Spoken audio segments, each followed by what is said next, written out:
কামারুজ্জামানরা খোদা ছাড়া দুনিয়ার কাউকে ভয় পায় না। তোমরা মানুষ কামারুজ্জামানকে হত্যা করেছ, কিন্তু তার আদর্শকে হত্যা করতে পারোনি। এক কামারুজ্জামানের রক্ত থেকে আজ হাজারো কামারুজ্জামান জেগে উঠেছে। কারাগারের ইমাম সাহেব এসেছেন আমাকে কালেমা পড়াতে।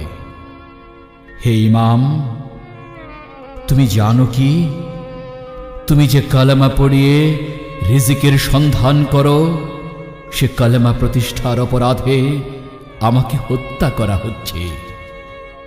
জেনে রাখো, তবু আমি প্রাণ ভিক্ষা চাইব না।